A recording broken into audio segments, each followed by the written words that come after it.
Здравствуйте, друзья! Сегодня у нас по-прежнему 20 мая, суббота.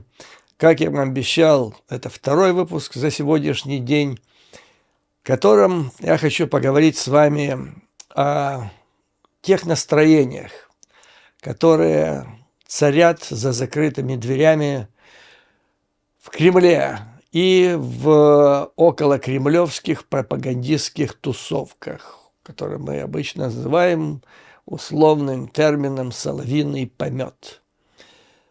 Ну и потом мы перейдем к исследованию, серьезному исследованию бригадного генерала американского, который был военным атташе в начале 20-х годов, в начале 2000-х годов, в первые годы путинского президентства, который доказывает, что, который не сомневается, что Путин применит тактическое ядерное оружие в Украине. Ну, давайте начнем с соловьиного помета, потому что там повеселее и побыстрее с этим делом можно разобраться. Возможно, многие из вас знают, есть там такой персонаж именно на соловьином, не у Скоробеева, а на соловьином помете, на этом скотном дворе. Есть такой персонаж, который я его называю Яша из Израиля. Фамилия этого Яши Кедми, по этой фамилии он фигурирует с тех пор, как эмигрировал в Израиль, по-моему, это было в начале 70-х годов. Оригинальная фамилия его Казаков. По приезду в Израиль говорят, что у него были проблемы с натурализацией, подозревали, что он связан с советскими спецслужбами, то есть с КГБ. Ну, правильно подозревали, потому что, как показали дальнейшее развитие событий, с иммиграцией советских евреев в Израиль, туда было внедрено невероятное количество людей, которые для того, чтобы их отпустили из Советского Союза, подписали не рапорт, а, скажем так, обязательство добросовестно сотрудничать с органами государственной безопасности. Без подписи такого документа выезд тогда, в общем, был чрезвычайно затруднен. Но, тем не менее, Яша доказал, что он истинный. Парень был такой разбитной, и со временем его назначили одним из руководителей организации, по-моему, называлась «Натив». Это не спецслужба с точки зрения того, что такое настоящая спецслужба, не разведка, не контрразведка. Эта организация занималась организацией вывоза евреев из других стран, главным образом Советского Союза и других социалистических стран, в Израиль. Это было непросто, как вы знаете, как многие из вас знают. Ну и вот это стоило значительных усилий. Работа по вывозу евреев из Советского Союза была сопровождена с колоссальной коррупцией. На этом Семен Могилевич в свое время сделал огромные деньги, свой первоначальный капитал. Делалось это так. Значит, евреи, выезжающие, получившие разрешение выехать из Советского Союза, у них забирали все. Было даже время, когда от них требовали оплатить те расходы на образование высшее, если они имели его, которые понес Советский Союз как государство для того, чтобы дать им это образование. Им не разрешали никаких драгоценностей перевозить, ничего. В общем, хотите на обетованную родину, как гол, как сокол, отправляйтесь.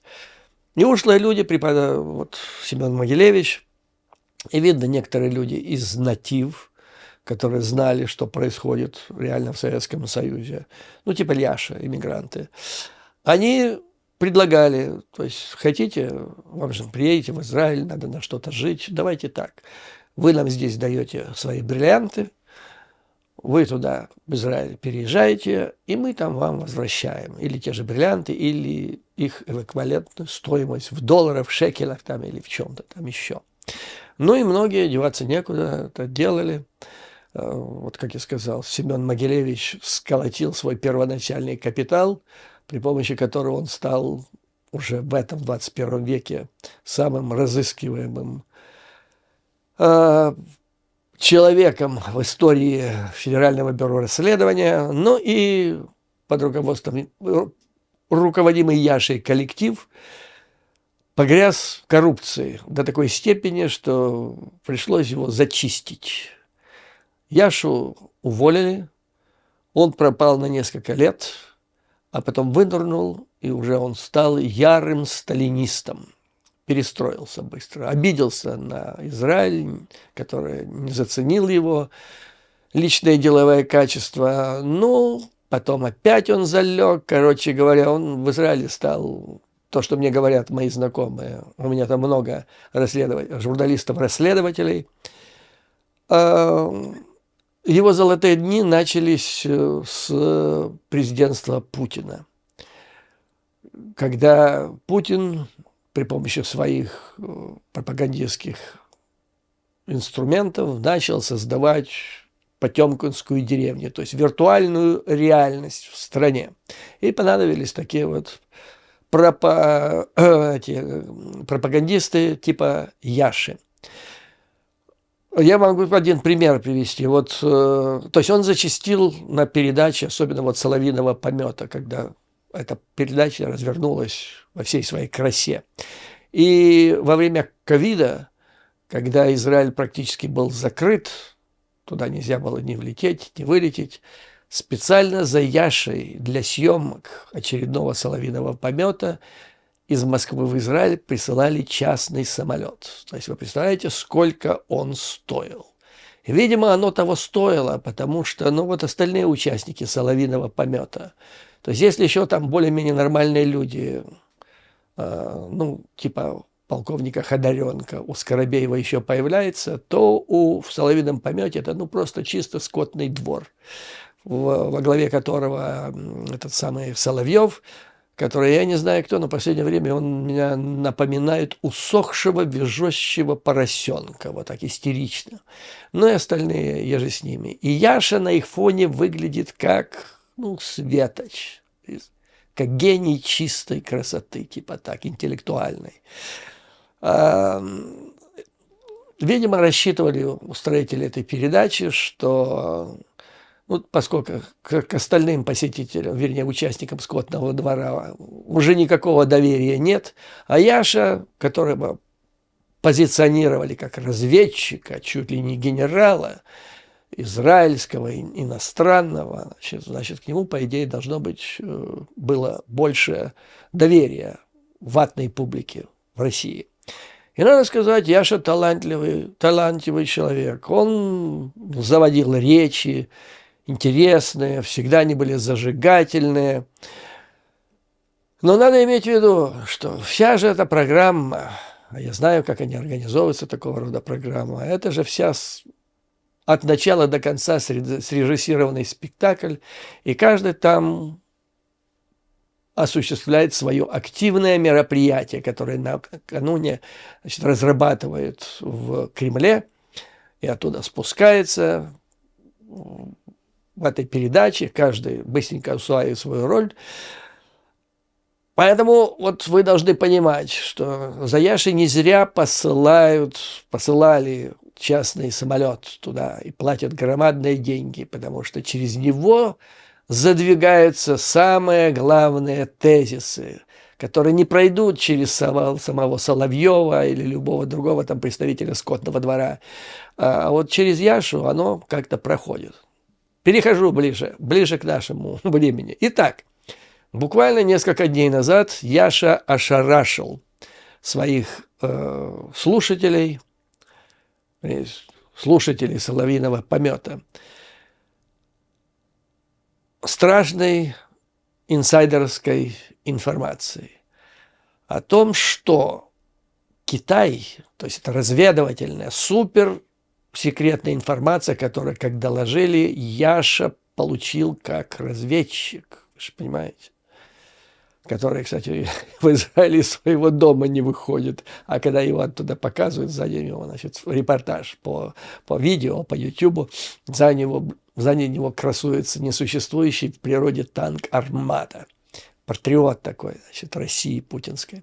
Так вот, значит, Яша где-то получил суперсекретную информацию о том, что Китай передает России супер-пупер новое оружие, невиданное, которое в реальном времени может давать информацию владельцу этого оружия, обладателю этого оружия о том, что происходит в других странах. Такое оружие до последнего времени было только в Соединенных Штатах. Теперь его разработал Китай, и теперь его дают Российской Федерации. И вот сейчас Путин покажет Кузькину мать. Бред, конечно, невероятный. То есть вот эта информация, вот это активное мероприятие, оно должно вам показывать, до какого маразма дошли люди в руководстве страны в России. То есть это не просто обман, интеллектуальный обман противной стороны.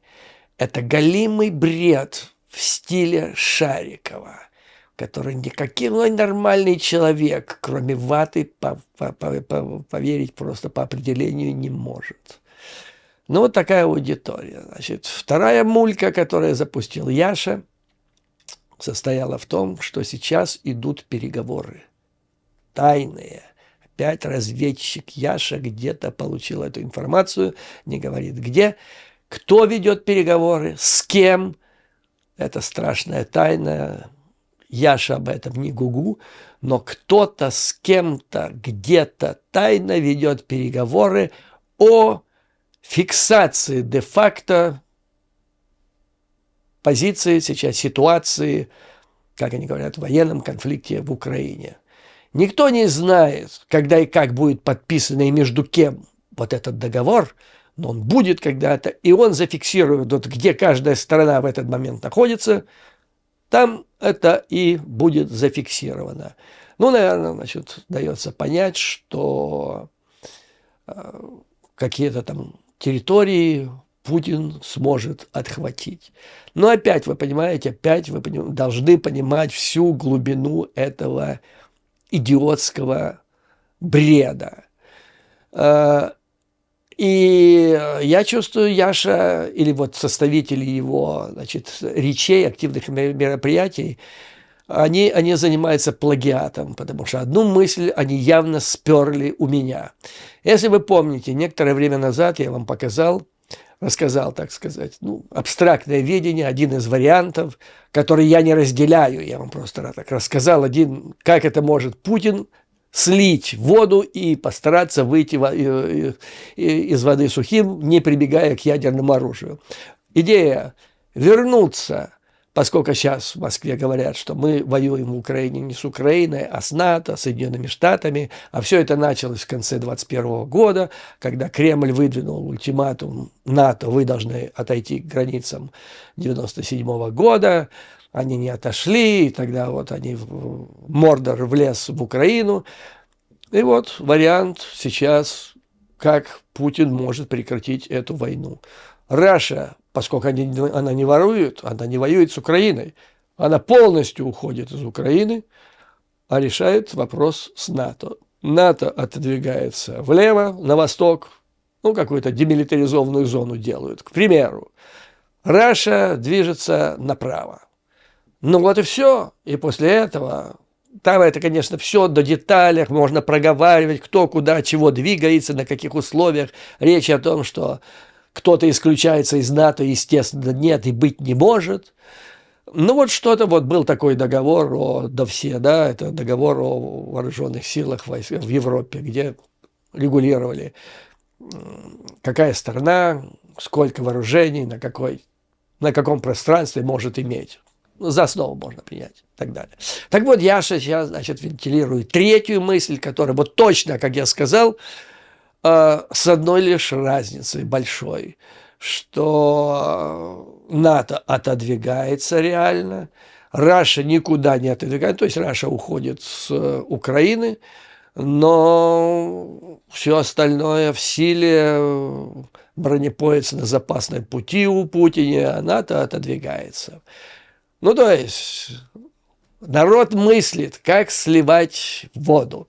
И, повторяю, это проходило за несколько дней до того, как стало известно о том, что Соединенные Штаты дают добро на передачу F-16 Украине. Кстати, забыл вам сказать, что решающую роль в принятии этого решения сыграл Тони Блинкен, которого я говорил вам неоднократно, я считаю одним из самых блестящих госсекретарей Соединенных Штатов Америки. Он как бы находился в противоположной команде, условно возглавляемой Джейком Салливаном, который, значит, ну, вы знаете, у него, многие считают, у него были пророссийские позиции, хотя это дело дискуссионное. То есть у него видение просто было другое по поводу того, что более главное – разбираться с Путиным или с Китаем. Ну и Тони Блинкен, он ближе был с министром обороны Остином. Спасибо Тони Блинкену, блестящий дипломат. К сожалению, инсайдерская информация у него неважно со здоровьем, сердцем. И был даже момент несколько месяцев назад, когда Байден раздумывал о том, чтобы заменить его на какого-то сенатора, который был знаком или работал, или служил вместе с сыном Байдена Бо, который вот умер от онкологического заболевания. У Байдена очень такое, как рана у него в душе, смерть его любимого сына. И, кстати, он поназначал много людей в администрацию нынешнюю, включая министра Остина. Министр Остин был командиром Бо Байдена, когда тот был жив-здоров и служил в вооруженных силах Соединенных Штатов Америки. Ну, значит, бог с ним. Спасибо Тони Блинкену, он настоящий друг украинского народа, и он блестящий дипломат. Вот что, значит, происходит в Мордоре. До чего народ доходит. То есть это, ну, полный атовизм, что ли, отмороженность серого вещества в голове, она уже не работает, вот с моей точки зрения. То есть, ну, нельзя так активно мероприятия проводить, потому что это уже на грани идиотизма. И вот в этих условиях к этим товарищам, условно, конечно, да, из скотного двора соловьиного помета, неожиданно присоединяется бригадный генерал Соединенных Штатов Кевин Райан, который публикует статью под названием «Почему Путин применит ядерное оружие в Украине». Статья была опубликована 17 мая. Свежачок. Господин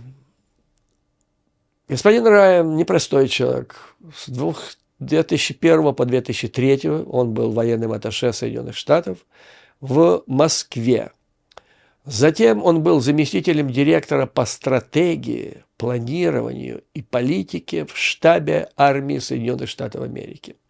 Очень тоже сильная должность, которая подразумевает, что он это человек аналитического склада ума. И вот он нам докладывает, что последние события в Украине свидетельствуют о том, что российское военное командование исчерпало свои возможности победить или закончить войну в Украине на выгодных для России, на приемлемых для России условиях. Все летит к чертям. Конвенциальным оружием Россия сделать ничего не может против ВСУ. Вторая армия мира оказалась блефом. Ну, тут масса он перечисляет, что не получилось, и с техникой, и танки сейчас Т-55, и псу под хвост вся эта мобилизация в 300 тысяч человек, и с экономикой плохо. Короче говоря, надежды никакой на то, что... Мы с вами прекрасно это знаем, и мы прекрасно знаем, что в связи с вот этим бессилием российские войска в Украине перешли к стратегической обороне. Единственное, что они пытались сделать, добиться чего-то там в Бахмуте, что до сих пор им не удается, это вот все, там продвижение по несколько метров в сутки, это все, что вот им оставалось делать путем невероятных усилий. Что делать?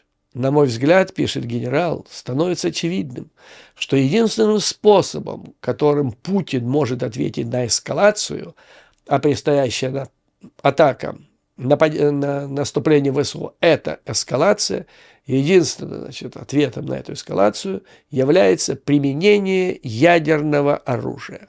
Ну и дальше он рассказывает, что Путин уже заложил основы там для этого, принял какие-то законы, какие-то заявления сделал, чтобы подготовить народ свой. Нафига ему это нужно делать, я не понимаю. Народ свой к чему-то готовить, потому что народ, как показывает практика, 85% ваты. Никто же его не готовил к необходимости агрессии в Украину. Сначала сделали агрессию, потом придумали бредовую идею, и эта вата померила, поэтому этой вате можно впаять все, что угодно, пока не запахнет действительно жареным. Но, тем не менее, значит, Путин подготовился, он уже грозил заранее, что может применить тактическое ядерное оружие. Да не только тактическое, стратегическое. Какое заявление он сделал 24 числа февраля прошлого года, объявляя о начале так называемой спецоперации, что у нас такое оружие, что если кто-то из этих, имеется в виду США и их союзники, посмеет нам помешать, то их ждет такая судьба, которую они не испытывали вообще ни разу в течение всей истории своего существования. И все это было сделано с выражением, желваки его играли, ну куда еще? Куда еще можно быть более страшные угрозы? Ну и тут он, да, говорит, как-то легковесно некоторые наши специалисты в Соединенных Штатах относятся к оценке возможности применения этого тактического ядерного России. Приводится пример Эверл Хайнс, директора национальной разведки. Я вам говорил о том, что она говорила вот буквально недавно, что очень маловероятно применение Путиным тактического ядерного в Украине. То же самое говорил Скотт Берриер, директор РУМО, главный военный разведчик Соединенных Штатов Америки. Вот, но генерал Райан считает иначе. По его мнению, зависимость России и Путина от ядерного оружия возросла. Ну, окей, возросла, она всегда была велика. Я вам скажу так, может, для генерала это будет и новость, потому что Россия, то есть, а для этого Советский Союз всегда отставали по качеству в конвенциональных видах оружия от Соединенных Штатов Америки. По качеству. Танков там наклепали невероятное количество, с качеством дело было плохо, поэтому вот считалось, что палочка-выручалочка – это ядерное оружие. Более того, и ядерное оружие – это другое было в Советском Союзе. Американцы не всегда брали на точность. Их ракеты должны были падать плюс-минус 10 метров от целей, поражать точно объект. Советский Союз не мог такие ракеты произвести, поэтому были произведены такие ракеты, как «Сатана». В ответ на точечные удары американских ядерных ракет по командным центрам Советского Союза, Советский Союз должен был ответить ракетой «Сатана» по городам, по Нью-Йорку, Лос-Анджелесу, Бостону и так далее. То есть всегда была. Никакой новости. Я не знаю, откуда такое открытие сделал генерал Райан. Ну, а сейчас, да, безусловно. То есть в путинском, бутафорском государстве, где армия, как мы неоднократно с вами говорили, создана для понтов, единственное оружие реальное – это был блеф. Даже не столько ядерное оружие, сколько блеф. Вот то, что генерал Райан никак не может понять. Ядерное оружие у Путина – это даже не средство, которое реально можно употребить, и может нет. Это блеф. Использование возможностей этого оружия. Вот что самое главное оружие у Путина, которое работает, судя по аналитической записке генерала Райана, который пишет, что в сегодняшней ситуации с безвыходной, Путин в отчаянии, весь Мордор ждет начала наступления ВСУ. И есть только одна возможность. Это один ядерный удар по Украине может сорвать украинскую контратаку без особых потерь для России. Вот тут генерал совершенно ошибается по поводу того, что никаких потерь для России не будет.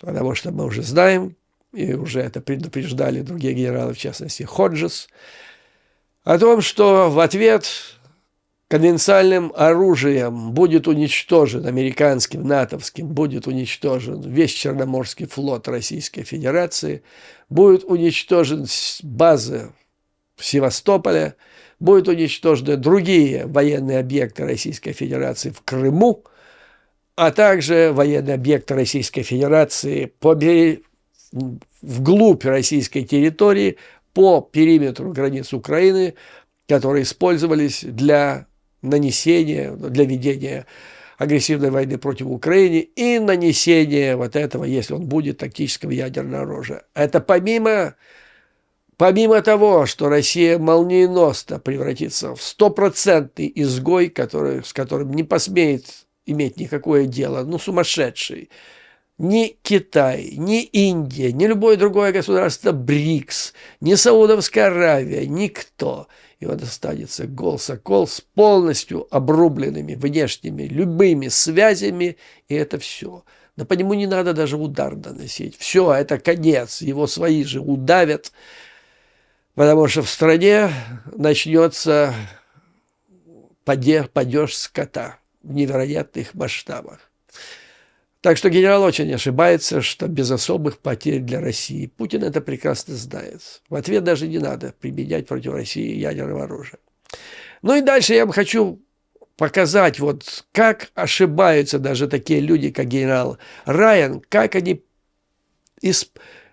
для обоснования своих выводов они берут то, что они считают факты, а на самом деле эти факты – это, ну, в одном случае, это, я там в конкретном случае расскажу, это частное мнение, а в других случаях это активное мероприятие российских спецслужб. Так вот, генерал рассказывает, что в начале 90-х годов, когда Россия была очень слаба, там события в Югославии, бомбардировка, и в Кремле очень забеспокоились, что так вот НАТО может и по Москве жахнуть конвенциальными силами. Так вот, тогдашний депутат Госдумы Алексей Арбатов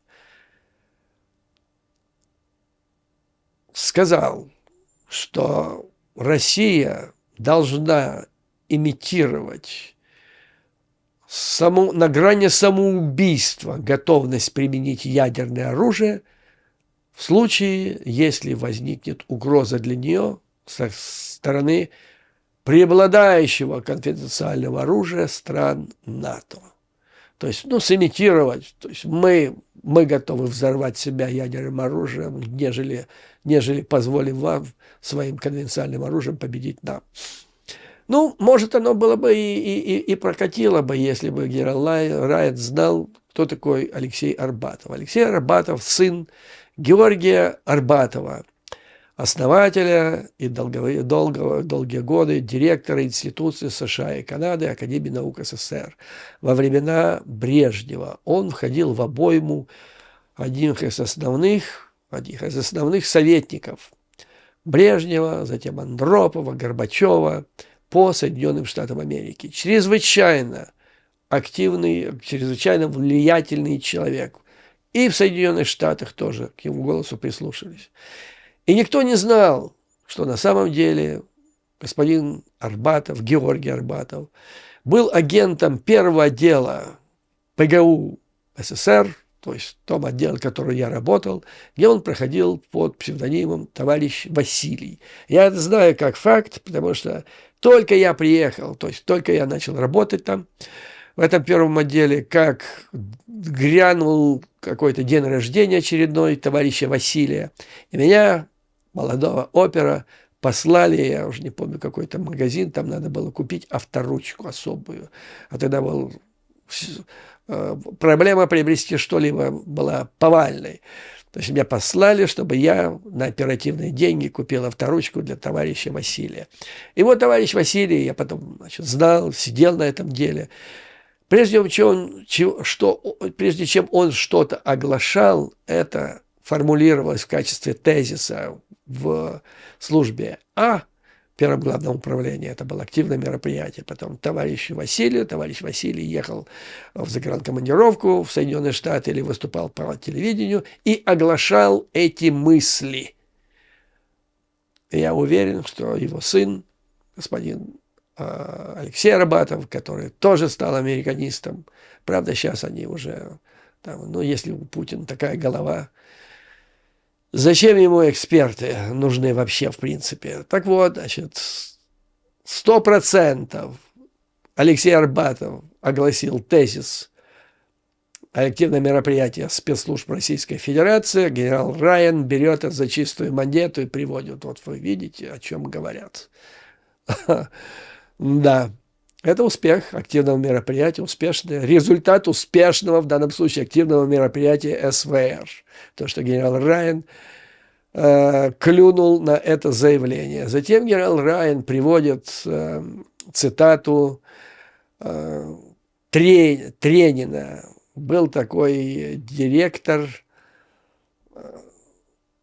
фонда Карнеги, офис фонда Карнеги в Москве. Бывший аналитик, высокопоставленный ГРУ. Очень классный аналитик. Я слежу за его публикациями. Очень толковые. Единственная у них проблема – это все активное мероприятие. Это все, что нужно донести, понимаете? То есть вот такие люди, как Арбатов, затем Тренин, они используют как бачки для слития информации, для блефа, который американцы потом принимают за чистую монету, начинают анализировать и начинают руководствоваться этим блефом. Вот вы понимаете, вот она, квинтэссенция активного мероприятия сейчас в действии. Третье, как пишет генерал Райан, факт, подтверждающий, что Путин готовит тактический ядерный удар, это решение Путина в феврале приостановить членство России в договоре об ограничении стратегических наступательных вооружений. И господин Райан не знает, как это случилось. Я вам сейчас расскажу. Итак, где-то числа 17 или 18 я давал интервью на Первом канале тогда еще известной многим моим зрителям Даше Счастливой. И Даша Счастливая ни с того ни с сего задает мне вопрос, а как у России, с моей точки зрения, обстоит дело с ядерными боеголовками? На что я отвечаю, что они, скорее всего, ржавые, никто сервис с ними не проводил, по плутонию там никто не менял, никто их давно не испытывал, поэтому, скорее всего, это груда металла. Но я утрирую, так примерно это все рассказал. Проходит день или два, 19 числа, Бильд на первой странице. А Бильд, как потом говорили у Скоробеевой, это самая тиражная, многотиражная газета всего Евросоюза, и хотя она считается многими желтая и так далее, но, опять-таки, как говорила Скоробеева потом, к сожалению, многие политики руководствуются этой газетой при принятии решений. Короче говоря, это передовая статья на главной странице описывает мое интервью и мое мнение. Через день об этом говорят у Скоробеевой, этот Бильд висит, номер, эта страница с моей фотографией там. Меня проклинают как плохого аналитика, но с горечью, говорит Скоробеева, к сожалению, многие политики руководствуются информацией, которую публикует Бильд. Проходит еще 2 дня, и Путин принимает решение, подписывает там какой-то указ о приостановлении членства Российской Федерации в этом договоре о СНВ, стратегических наступательных вооружений. Зачем? Он говорит, мы будем придерживаться, все там, всех потолков будем. Единственное, зачем он это сделал, чтобы не допустить больше американских наблюдателей на ядерные объекты Российской Федерации, чтобы они после публикации «Бильд» не захотели, а ну-ка давайте проверим, как там на самом деле. Давно ж не ездили, они ездили давно, с начала ковида. А давайте сейчас поедем посмотрим, может там действительно груда металла. Так вот, Путин приостановил действия, чтобы они не приехали. Это официальная была причина приостановки. Ну, конечно, многие сейчас мне могут сказать, что, так сказать, избитую фразу, что после это не значит в результате. Я бы соглашусь в том случае, если нет между одним событием и другим нет логической связи. Ну, допустим, утром в Вашингтоне прошел дождь, а вечером у любимой кошки королевы Великобритании появились котята. Естественно, что они появились не в результате дождя в Вашингтоне, потому что логической связи никакой. Но если дается интервью, на следующий день оно публикуется на первой странице самой многотиражной газеты Евросоюза, как говорит Скоробеева. Если после этого ее клеймят и меня клеймят позором у Скоробеевой, опять-таки, это же все там срежиссировано. Вы же видите, там какая титаническая работа каждый день проводится. Там команда колоссальная по размерам, которая работает на каждую эту передачу. То есть так с потолка ничего не берется. То есть сверху спустили, что надо об этом сказать, и бац, через пару дней Путин принимает решение не допускать больше американцев на российские ядерные объекты. Ну, то есть так получилось, понимаете? Вот так оно случилось. Но это никак не свидетельствует о том, о чем пишет генерал Райан, что этот шаг Путин предпринял для того, чтобы подготовиться к ядерному удару. Нет, он пошел на этот шаг, чтобы голую задницу себе прикрыть, понимаете, чтобы американцы не увидели, что вместо сияющих, блестящих, надраенных ядерных боеголовок там лежит груда ржавого металла. Ну и дальше тут генерал пишет, что значит, вот Россия запускает в последнее время ракеты С-55 с муляжами боеголовок. Типа это делается для того, чтобы испытать, полетит ракета, долетит она или нет, чтобы потом поставить настоящую боеголовку. Ну, бог с ним.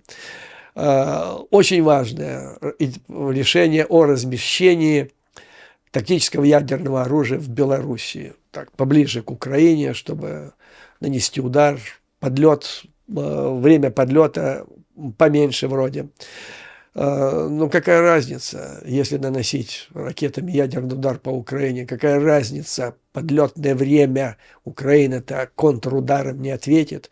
Вот сейчас запускают они ракету, которая летят с Каспийского моря, или там чуть ли не с Мурманска, и летит она час, ну, во всяком случае, очень долго. И ВСУ это все отслеживают, они знают время пуска, и она летит. И вот она летит, и потом, в конце концов, она прилетает.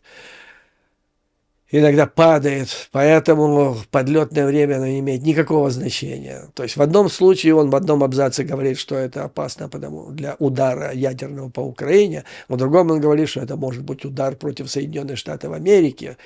Тоже поближе это все движется, потому что это тоже не имеет смысла, потому что для этих целей у них в Калининграде уже давно находится ядерное оружие. То есть как ни крути, вот все, что это, куда ни плюнь, все это выдумано, то есть все факты, исходные данные генералам высосаны из пальца. Или еще вот одна из причин, по которых он считает, что Путин готовится к применению этого тактического ядерного, это назначение Герасимова, Суровикина, потом командующего сухопутными войсками. То есть вот это те люди, которые будут в этом участвовать.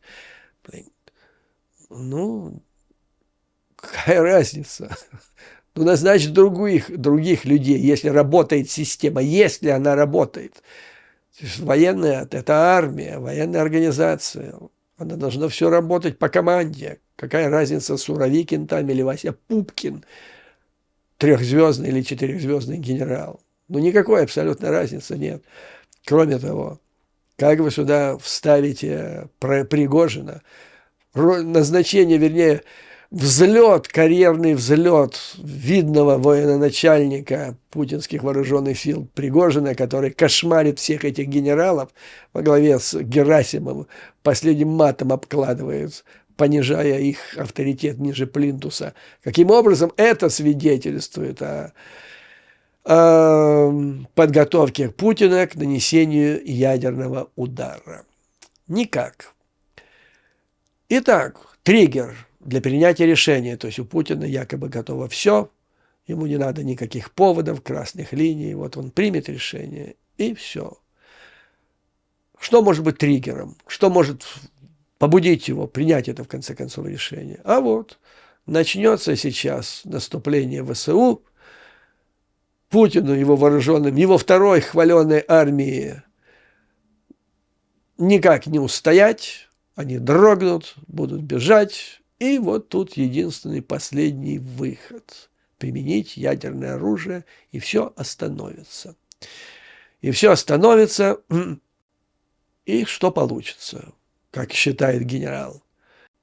Он считает, что значительное количество, вот так называемый глобальный юг, а также такие государства, как Индия и Китай, останутся в стороне. То есть они как бы не обратят даже внимания на то, что случилось, что применено тактическое ядерное оружие. И жизнь будет продолжаться. В Украине будет, конечно, ужасно результат, но полмира будет продолжать жить своей жизнью, и это девальвирует опасность самой идеи ядерного оружия. Оно станет, по мнению генерала, но не чем-то таким немыслимым, а серьезным, страшным, ужасным, но вполне применимым при необходимых условиях инструментом решения тех или других задач. То есть происходит нормализация идеи применения ядерного оружия. И он считает, что необходимо, значит, Соединенным Штатам, союзникам по НАТО к этому готовиться. Безусловно, в этом невозможно не согласиться, нужно готовиться, и нужно готовиться таким образом, как я уверен, что уже Соединенные Штаты подготовились. Судя по тем решениям, в частности F-16, которые сейчас применяются. Решения эти просты. Имеем в виду такую личность, как Путин. Это из грязи в князи, это гопник, это человек без идей. Он не фанат идеи, ради которой он готов погибнуть. Все эти люди из грязи в князи – это гедонисты. Люди, которые вот за последние 20 лет привыкли жить в безумном избытке. Ну, золотые унитазы, вот этот громадный дворец, который плесень сожрала, эти самолеты, все, но это просто безумие. Люди, которые вот этим всем занимаются, это вот их жизнь, самое главное, они его добились. И теперь вот ради этого пожертвовать своей жизнью. Ну, можно там пожертвовать чем-то, одной яхтой, самолетом, дворцом, но вот из грязи вылезти из ниоткуда. Они все вылезли, вытащены были ниоткуда, из грязи, как один, во главе с Путиным. И теперь, значит, ядерное оружие. Зачем? Во имя чего? Да Путин сам недавно, мне странно, генерал Райан об этом не помнит почему-то. Он же сам говорил, что я не собираюсь применять ядерное оружие, потому что при его помощи мы не решим ни один вопрос военный. И это правильно.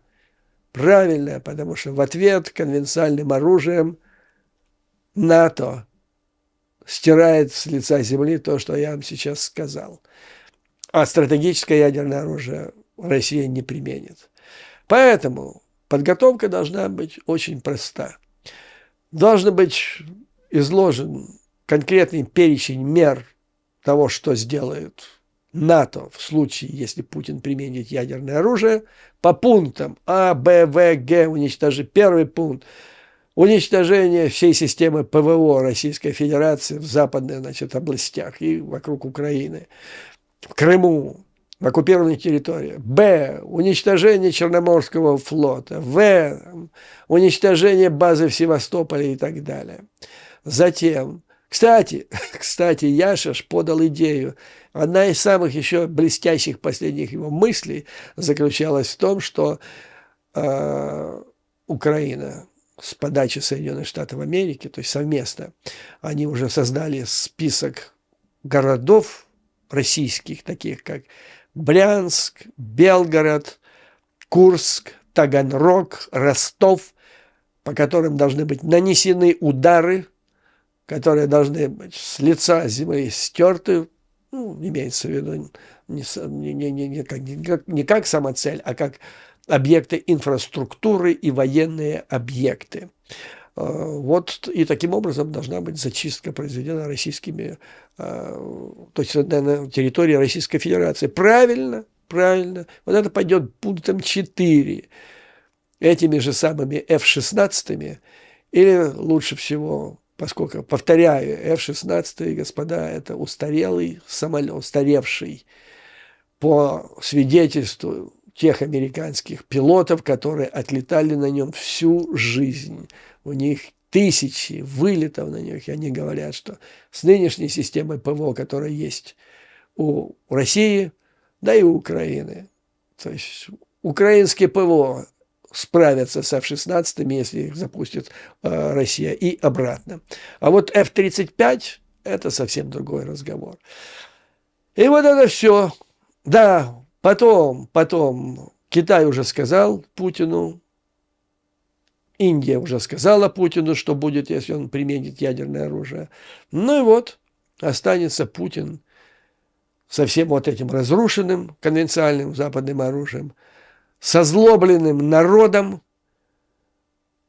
и со зверелыми подельниками, которые до сих пор они надеются, что как-то он съедет. Как-то он все-таки съедет и не дойдет дело до полного безумия.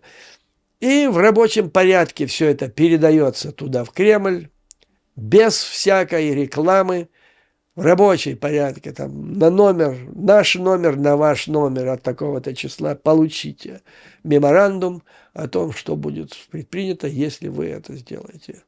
Вот и все. И с этим решаются красные линии и вопрос о тактическом ядерном оружии. Вот, собственно говоря, господа, все, что я вам хотел доложить на данный момент. Повторяю, там у них разброд и шатание, народ в панике. Все идет, видите, как ускоряется событие. Это вот происходит кульминация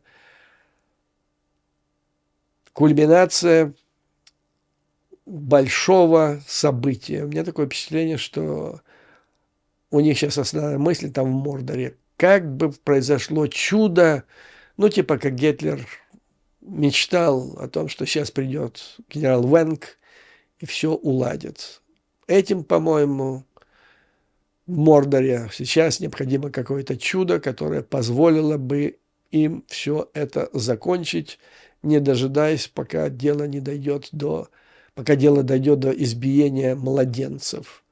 Младенцев в так называемой второй армии мира в ходе наступления ВСУ. Вот на этом, дорогие друзья, позвольте закончить это видео. Хотел всех вас, дорогие друзья, сердечно поблагодарить за многочисленные поздравления с моим днем рождения. Я вообще дни рождения особо не праздную, не отмечаю. Это не то время, которое там 20, 25, 35, 45 и так далее. Все происходит в рабочем порядке. Жить мы будем долго, и здоровой, долгой жизнью мы должны увидеть победу над силами зла, ко мне тут обратились, раскройте секреты, как вообще нужно, что можно делать для того, чтобы... Если вообще секреты какие-то секреты молодости есть, они несложные, как-нибудь я с вами поделюсь, если кого будет интересовать. Ну, а на сегодня позвольте закончить это видео. Как всегда, слава Украине и вооруженным силам. Враг будет разгромлен, победа будет за нами. Вам, дорогие друзья, выдержки, мужества, отменного здоровья и твердой уверенности в том, что мы победим. До новых скорых встреч!